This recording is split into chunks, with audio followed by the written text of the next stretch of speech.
complique, puisque en théorie, il doit y avoir aucun mot paru après cette période dans le roman. Donc ce qui oblige à vérifier un mot sur deux dans le dictionnaire, c'est extrêmement fatigant.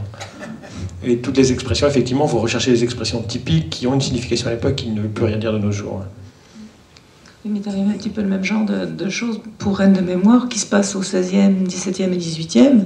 Et moi aussi, il fallait que je tombe dans le dictionnaire. Est-ce que ce mot, même si j'avais imaginé qu'il y avait une centaine d'années de progrès par rapport à nous dans cet univers parallèle, on est obligé d'aller chercher dans le dictionnaire. Ce mot-là ne commence à exister qu'en 1880. Zut! Et c'est vraiment... C'est pour ça que je suis béante d'admiration devant ton travail, Xavier, parce que c'est vraiment être maso. Mais ça permet de donner, encore une fois, une cohérence, une vraisemblance, une tessiture, une texture du texte qui enjemine le lecteur et l'oblige à rentrer dans le texte. Et ça, c'est essentiel. Ce qui donne une idée de la difficulté des auteurs qui écrivent sur la préhistoire. Natacha, est-ce que ce serait une dernière question? Oui. C'est pour... En fait, ma question allait dans la direction de ce que vous venez juste de terminer. Je me posais la question, en fait, de la possibilité d'imaginer la langue dans genre 3 ou 4 siècles. C'est-à-dire, est-ce que, je ne sais pas s'il y a eu des ouvrages français qui se sont imaginés comment on va parler en 2400, puisque justement, on a le problème de 1789. Ça revient à ce qu'a fait le groupe Magma avec du cobayen, quoi. Je veux dire, à un moment, si on invente une langue qui est trop loin, trop éloignée de celle qu'on parle aujourd'hui, on n'aura pas de lecteurs, puisque ça ne va pas les intéresser. Avant tout, les auteurs sont des êtres humains qui parlent aux êtres humains, des histoires d'êtres humains, et qui donc font en sorte que ce soit compréhensible pour les êtres humains.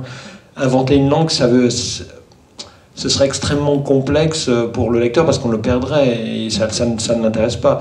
Créer des néologismes qui se justifient dans le contexte, mais c'est paradoxal presque, parce que plus on va loin dans l'imaginaire, par exemple dans le space opéra, et plus moi je me sens obligé de prendre une forme extrêmement classique pour ne pas dérouter encore plus le lecteur, parce qu'on va déjà lui donner des notions étranges, des noms de planètes, des noms de civilisations étranges. Donc si en plus on a un style complètement déroutant, alors là, à quoi se raccrocher? Plus la construction imaginaire est éloignée de notre réel, et plus elle a besoin de prise, je pense, et donc ça condamne presque à une écriture très très serrée, très très classique, et qui interdit les facilités.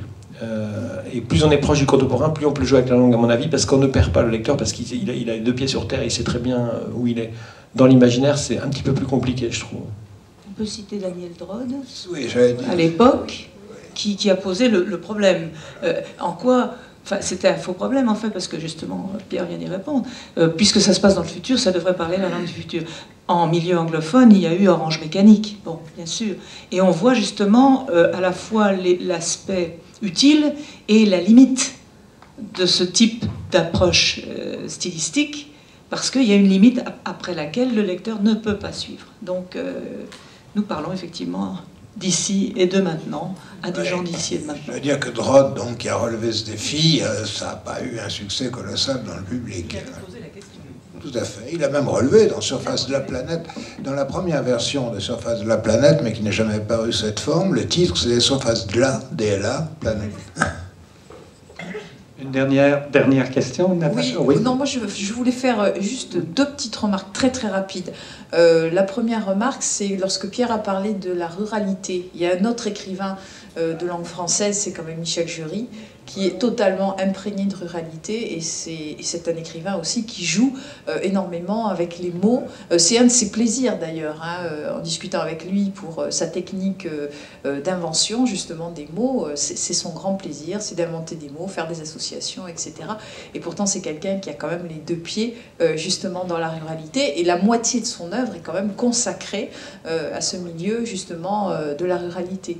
Donc ça, c'est quand même, je pense, c'est quelque chose qui pourrait être un élément de la singularité, peut-être de l'imaginaire français. Alors, je connais peut-être pas suffisamment les auteurs américains ou anglais pour dire qu'effectivement, la ruralité peut rentrer en ligne de compte aussi. Simac, je pense, c'est un voilà, oui. rural. Tout à fait, mais c'est vrai que voilà, chez les Français, ça c'est peut-être quand même un élément. Puis juste une deuxième remarque pour Elisabeth. Il n'y a pas longtemps, j'ai fait une communication où j'ai comparé Chronique du Pays des Mers avec Les Dépossédés d'Ursula Le Guin sur justement la notion de société féminine ou féministe. Et c'est vrai que j'ai trouvé que la tentative d'Elisabeth d'utiliser systématiquement le féminin dans Chronique du Pays des Mers permettait quand même, alors sans que ce soit une expérience limite, comme vous le disiez, parce que dans Surface de la planète, le lecteur, au bout d'un moment, est quand même un peu largué, excusez-moi, entre guillemets. Donc c'est pour ça que je pense que ça explique une des raisons de l'insuccès, peut-être voilà, un succès éditorial où les lecteurs n'ont pas suivi. Alors que Elisabeth, elle a su, et elle a trouvé finalement peut-être cette limite. Et la langue française, peut-être, lui a permis justement de rester dans cette limite, tout en proposant finalement une vision linguistique, conceptuelle de la société féminine. Voilà. Donc, je sais pas, une autre question. Marc Catalan. Mais rapide, parce que je crois que c'est Oui. par rapport à... Non pas parce qu'il y a un auteur suisse qui essaie d'être publié en SF, ce que je trouve d'ailleurs bien, mais plus sur le fait qu'il y a quelques années en arrière, la bibliothèque de la Pléiade a publié toutes les œuvres d'un romancier suisse qui s'appelle Ramu. Et la force de Ramu, c'est de représenter à travers un langage qui parfois est quasiment proche du patois, en fait, une réalité qui ne peut pas s'expérimenter par des locutions qui seraient en français. J'aime bien la locution en français international. Et je me demande si finalement, de la même manière qu'on demande aux lecteurs de science-fiction de faire un effort sur le décryptage, le décodage en fait, des néologismes ou autres, pour quelles raisons est-ce que des mots qui appartiendraient à un lexique qui n'est pas un lexique universel, mais qui est assez facile à trouver sur le net, je crois qu'aujourd'hui il n'est pas très difficile de trouver la traduction des néologismes, enfin des mots de patois ou des mots qui seraient des expressions en fait courantes, par exemple en Suisse, en Belgique, au Québec et autres. Pour quelles raisons est-ce on accepte de ne pas simplifier les néologismes SF, mais on accepte ou on demanderait presque de simplifier ou de traduire des expressions qui, émotionnellement, je pense, ne peuvent pas être traduites. On retrouve le problème de la traduction de Baudelaire, et donc on réécrit un autre texte, on formate un autre texte, alors évidemment pas complètement, parce que ça peut être que sur quelques mots, mais on perd une substance qui fait que, pour un Suisse par exemple, la différence entre deux mots pour aller faire ses courses, elle est fondamentale, et elle ne peut pas être traduite par faire ses courses. Bon, je ferai là-dessus deux réponses. La première, c'est que vous êtes très optimiste quant à la capacité de recherche du lecteur moyen. Il ira simplement pas voir. La deuxième, et donc il achètera pas le bouquin. Et la deuxième, c'est que dans le cas considéré, sur les 350 pages du manuscrit que j'ai lu, il doit y avoir 5 ou 6 occurrences de cette nature, et ça change absolument rien. Tandis que pour moi... Donc ça n'a rien à voir avec le problème de Rameuse. Alors ça pourrait soulever aussi le problème de Frédéric Mistral, écrivant en provençal, enfin, ou dans un provençal largement inventé, enfin, mais ça n'a rien à voir. Non, mais il faut se faire aucune espèce d'illusion sur les efforts que le public fait. Moi, je le constate dans un autre domaine, il y a une part importante de la science-fiction qui introduit un vocabulaire scientifique.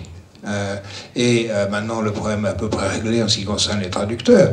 Mais pendant très longtemps, j'étais obligé de me battre pied à pied avec des traducteurs, et d'ailleurs, j'ai une expérience récente et douloureuse en tête, qui supprimaient tout le vocabulaire scientifique, et parfois des pages entières, enfin des paragraphes, des phrases entières, des paragraphes entiers. L'expérience douloureuse, ça a été la réédition des Robert Heinlein, dont on m'a garanti que les traductions, les juvéniles, que les traductions avaient été revues, et quand je suis passé derrière, rien de sérieux dans ce domaine n'avait été fait, parce que le traducteur n'avait pas fait l'effort de comprendre telle ou telle situation ou tel terme proprement scientifique, qui existe tout à fait en français, mais pour un public restreint. Alors il faut dire qu'Éric Pichol et Estelle Blanquet, pour un de ces livres, ont fait un travail absolument fantastique et ont rétabli une traduction correcte et scientifiquement correcte qu'on peut utiliser sur le plan pédagogique. Et donc là, on n'est pas dans une langue étrangère, on est dans cette langue scientifique qui est une langue étrangère pour 90% des gens. Peut-être que le problème va être résolu avec les liseuses.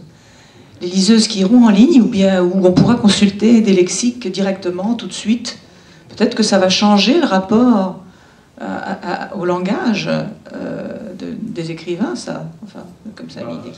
Pour répondre à la question de Marc aussi, je ne pense pas qu'il y ait de lecteurs paresseux. Il y a des auteurs paresseux. Ça, c'est une grande différence.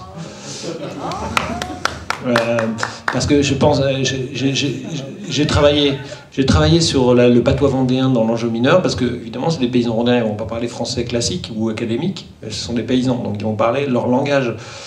Et je pense qu'il y a une façon. Alors je suis allé voir le centre de recherche vendéenne qui proposait une grammaire de patois et c'était totalement incompréhensible parce que ça devenait des spécialistes super pointus sur le truc et là on ne comprenait rien, même dans la transcription graphique des mots, on ne comprenait strictement rien. Et je me suis dit, moi, ce que je veux faire, c'est faire sonner le patois. C'est pas l'écrire exactement comme il doit écrire, parce que je ne sais pas d'ailleurs, personne n'a jamais écrit, donc on ne sait pas comment il est écrit. Donc je l'ai quelque part modernisé, mais en gardant cette espèce de saveur de prononciation qui fait que, normalement, si j'ai bien fait mon boulot, aucun lecteur ne doit rechercher un lexique, parce que moi, je ne supporte pas les lexiques. Moi, si quelque chose me dérange dans ma lecture avec un lexique, puis il faut sans arrêt se référer à un lexique, je ne supporte pas. Je dis, l'auteur ne m'a pas donné des clés pour que je comprenne dans le texte le mot, le néologisme ou l'expression patoise, et on doit pouvoir comprendre ça. Donc je pense que, au contraire, je suis pour l'utilisation maximale d'expressions spécifiques, régionales par exemple, mais dans un contexte et en travaillant de façon... pour faire en sorte que le lecteur ne soit pas obligé d'interrompre sa lecture, parce qu'il n'y a rien de plus pénible pour un auteur que de perdre son lecteur.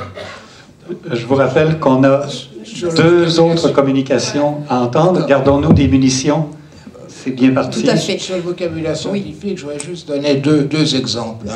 Le premier, un traducteur excellent par ailleurs, persistait à traduire ce qu'on appelle aujourd'hui intrication quantique par emmêlement. Bon, ce qui vous gagnez personne. Bon, le deuxième exemple, les physiciens parlent de collapsus de la fonction d'onde, alors que moi je fais toujours traduire par effondrement de la fonction d'onde, ce que tous les physiciens comprennent, connaissent. Collapsus en l'occurrence n'est pas un latinisme, c'est un anglicisme. Voilà, c'est le genre de difficulté qu'on rencontre. Qu'est-ce qu'on choisit? Merci. Voilà, est-ce qu'on pourrait peut-être... Merci à tous, vraiment, parce que c'était très enrichissant.